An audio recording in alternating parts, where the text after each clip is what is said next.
Estaba leyendo, Melissa y televidentes, algo que se llama el derecho al olvido de las deudas. Muchos creen que ya el historial crediticio queda borrado y que las entidades bancarias ya no vuelven a contar con ese crédito. No, ellas pueden seguir, obviamente, adelantando aplicar un cobro judicial si es necesario, pese a aplicar ese derecho al olvido. ¿Cómo funciona y en dónde se complica mucho la vida de quienes adquieren por lo menos ese camino? Veamos. Aplicar el derecho al olvido en sus deudas no es sinónimo de un récord crediticio limpio ante las entidades financieras. Hay empresas privadas que se dedican a vender información.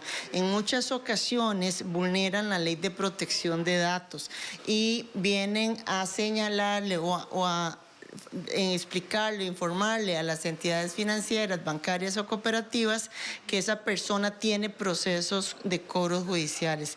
Tomemos en cuenta que en estos buros de crédito no solamente aparecen las entidades reguladas por su jefe, sino también aquellas entidades que se dedican a préstamos, a brindar préstamos, entidades, casas comerciales, electrodomésticos, etcétera. Ahora bien, como deudor, usted tiene que tener claro si su deuda se encuentra en un proceso judicial, pues este puede tardar hasta más de 10 años y es un plazo completamente aparte del aplicado por la SUGEF. Es que no necesariamente con el transcurso de 4 años quiere decir que ya el proceso de cobro judicial se acaba, ¿verdad? Sino que depende de cada caso, habría que verificar si en este caso ya, por ejemplo, la deuda se encuentra prescrita, en cuyo caso hay que realizar una solicitud al juez por medio de abogado, o bien si al final ese cobro judicial se pudo arreglar, se pudo llegar a algún arreglo extrajudicial, en donde también por medio de ese arreglo yo podría darle término a ese cobro judicial, ¿verdad? En el caso de los cobros judiciales, estos procesos son completamente privados, es decir, las entidades financieras no tienen por qué tener esos datos y en caso de que esa información sea vulnerada, usted puede denunciarlo.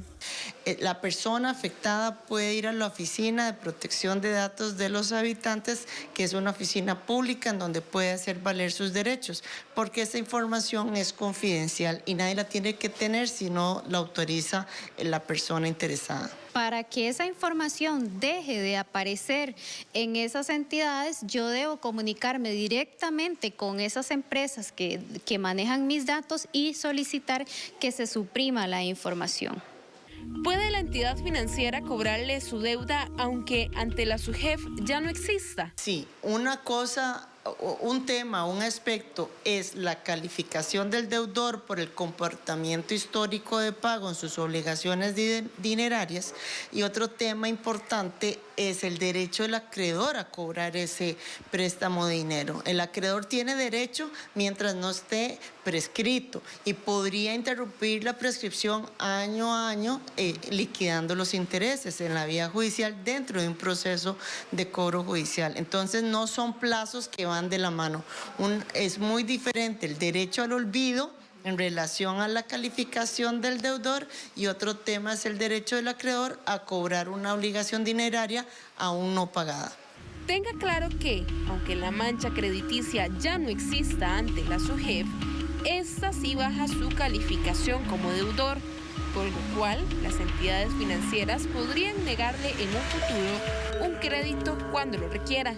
Según datos de la SUGEF, a la fecha, más de 182,000 cuentas se encuentran con una mora de más de 180 días. Usted puede consultar su calificación de crédito en la página web de la SUGEF con su firma digital. Un informe de Angie Cantillo, Noticias Telediario. Los niños sin duda han sido blancos de virus respiratorios, virus estomacales y de nuevo las autoridades del Hospital de Niños hacen un llamado por el virus de manos, pies y boca que continúa todavía en auge, afectando a muchos de nuestros pequeñitos. ¿De qué se trata esto? Y además, ¿cómo lo podemos evitar? ¿Qué podemos hacer los papás para prevenirlo? Hacemos contacto con Mónica Hidalgo, quien está en el Hospital Nacional de Niños para hablar sobre el tema. Mónica, adelante.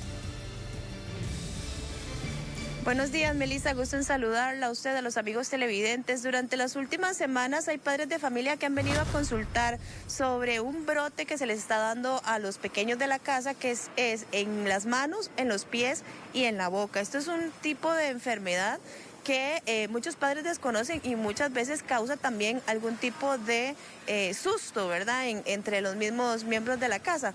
Vamos a conversar con el doctor Carlos Jiménez, quien nos va a sacar de esa duda para ver cuáles son los síntomas, qué se tiene que hacer y qué es todo lo que representa alrededor de esta enfermedad. Buenos días, doctor. Buenos días, sí, efectivamente el gloso mano-peda o boca-mano-pie es una enfermedad producida por agentes virales, sobre todo enterovirus, como el Coxsackie, sobre todo el Coxsackie A16, aunque otras subvariantes como el A6 también y algunos enterovirus como el enterovirus 70 pueden provocarla. Es una enfermedad que normalmente en los países que tienen las 4 estaciones definidas se ve en los inicios del verano, y en un país con una eterna primavera como somos nosotros, generalmente se ve concomitante con el incremento de virus respiratorios que estamos teniendo en este momento. Efectivamente, nosotros hemos tenido un incremento de este tipo de consultas y más que atenciones a nivel Hospital Nacional de Niños, porque por lo general es algo que resuelve espontáneamente en el transcurso de 1 a 2 semanas, es a nivel de las consultas de pediatría, de las clínicas donde más se suele ver esto, o en los consultorios privados. Generalmente, ¿qué va a provocar? Síntomas muy parecidos a los que tenemos en otras enfermedades virales, como el malestar general, la fiebre, que no necesariamente es una fiebre muy alta, pueden tener mucho dolor de garganta, y lo característico va a ser la presentación de un brote que puede ocupar varias partes del cuerpo, pero es característico en las plantas de los pies y en las palmas de las manos, donde se forman vesículas que recuerdan como una bolita de fútbol pequeña y que después, primero una pápula, luego una vesícula, ¿verdad? A nivel de la boca, el paciente suele hacer inflamación a nivel de las encías, del paladar, y también se van a hacer algún tipo de ulceraciones, lo que conocemos como estomatitis, ¿verdad? Entonces, esa es la manifestación. Esas son lesiones dolorosas que dificultan que el niño se pueda alimentar y que tolere algunos alimentos. Doctor, perdón, lo básico, el tipo de ronchita que se le hace, ¿tiene un tipo de agüita como cuando uno le da varicela, o cuál es el tipo de roncha que caracteriza ese tipo de virus? Va a tener 2 fases. Primero, una fase de una bolita roja y luego ya una vesícula propiamente, que es la que se forma a nivel de manos y pies. Por lo general, requiere un manejo solamente sintomático, es decir, tratar la fiebre si la hace, dar abundante hidratación y dar los alimentos en preparados licuados o preparados líquidos para tratar de evitar el dolor que el alimento sólido le produce al niño a la hora de consumirlo. Excepcionalmente pueden ocurrir algún tipo de complicaciones de este virus que provoquen alteración del estado de conciencia, descamación a nivel de la piel.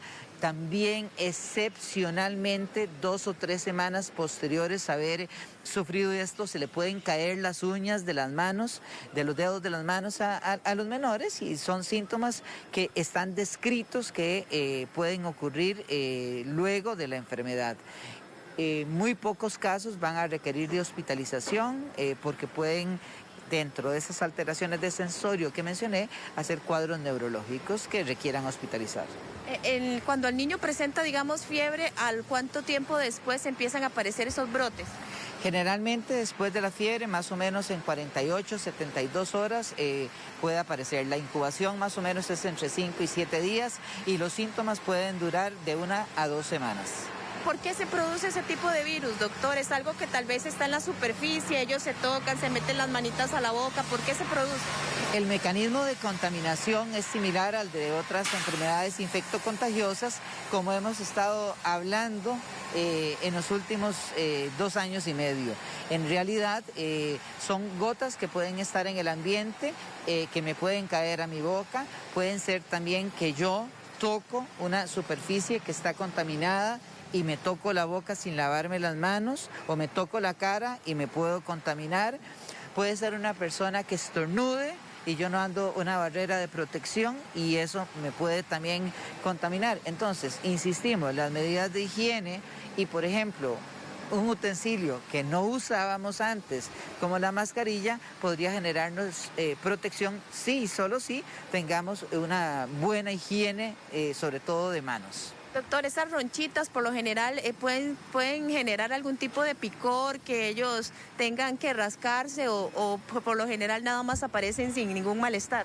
Cualquier inflamación que nosotros tengamos en la piel, y máxime si llega a ser una vesícula, nos va a generar ardor, picazón y ganas de rascarnos. Lo que no tenemos que hacer es precisamente rascarnos. Por eso, dentro del manejo, se recomienda que estemos poniendo algún tipo de crema que nos alivie lo que es la picazón y que no nos rasquemos para que no nos sobreinfectemos con otras gérmenes. Ya estaríamos hablando de gérmenes bacterianos. ¿Por qué?